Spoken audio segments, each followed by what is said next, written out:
man, kind of to go back, I'm like remembering questions that I Yeah, wanted to no ask you worries. as I'm going through this whole thing. But is there anything that's like, I would say, so I guess your first skill set was weightlifting, right? That's like the first one you kind of I like would say really, so, or just like well, lifting well, weights. you did karate too. So I guess you're doing Mhm. martial arts and weightlifting Yeah, yeah. simultaneously. Was there anything that you just like that really sticks out to you as like a main attribute that applies across all skill set? Like you like, man, this one thing that I learned here, I apply to all these different things.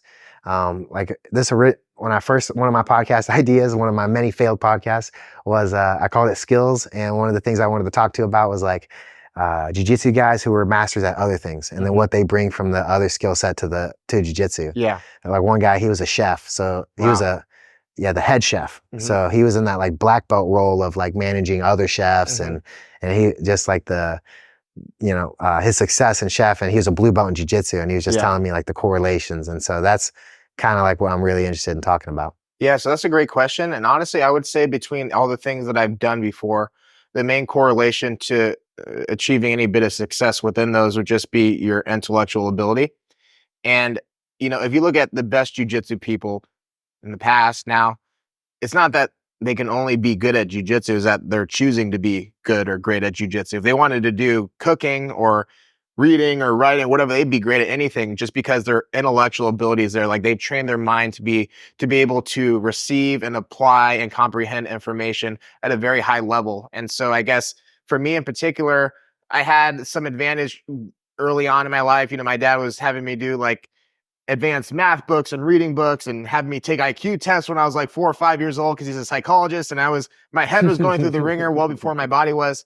And I think that definitely helped train my brain a lot now to be able to dive into different things and be able to acquire skills maybe a little bit faster than your average person, just because from a young age I was very well trained into being able to comprehend things the first or second try, and then B, always having my brain very alert and being very open to receiving information. So it's like the same skill being applied in different facets of athletics or what have you.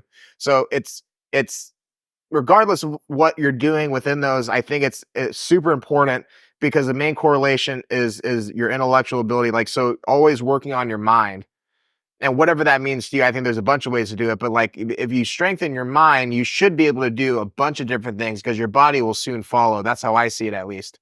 Because when I do lifting, lifting for the most part is definitely much more simple than jujitsu, but there is a major technical aspect to it, especially once you start to get into heavier training and more experienced training.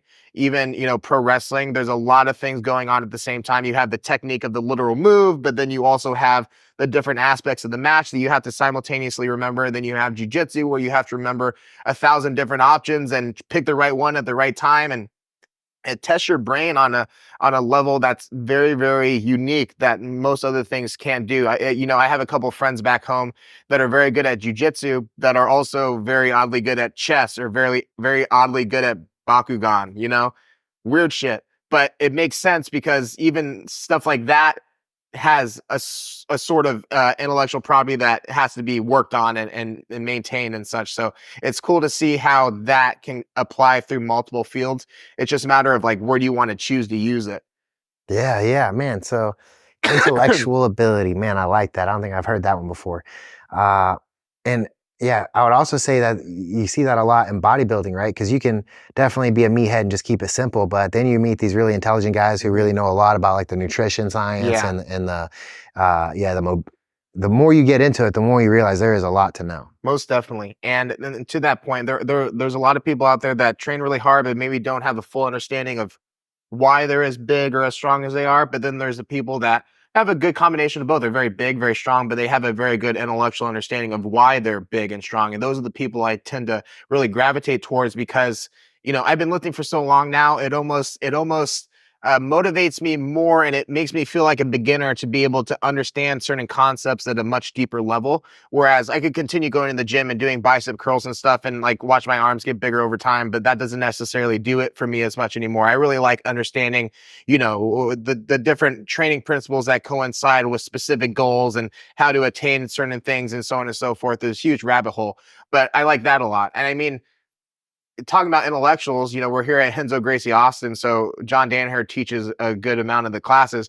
If you ever want to come into a class and feel like a complete incompetent dumbass, make sure to come to one of John's classes, because you go to one of his classes and you just realize one, how smart he actually is, but like it makes you like think like, damn, how smart is this guy? Like in its totality, like this guy is like such a intellectual. It's almost like scary, but it makes sense as to why he is able to remember all these moves and steps and sequences and have the answers to like every single little thing. It's very cool. It's also quite intimidating, but look at somebody like him as to why he's known as the best coach in jiu-jitsu, because he just probably one of the smartest people ever, or at least I've ever met. Yeah. So it's cool. Well, it's funny you brought that up. I was going to bring up Damian Anderson, who trained under John Yeah. Danaher. Uh-huh. And yeah, we went and did a private lesson with him, and he melted Nice. my brain in about 20 minutes. Yeah. And I've heard some of his stuff too. He also obviously very much knows what he's doing. Yeah, he trained under Gary Tonin and John Right. Danaher in the beginning of his career.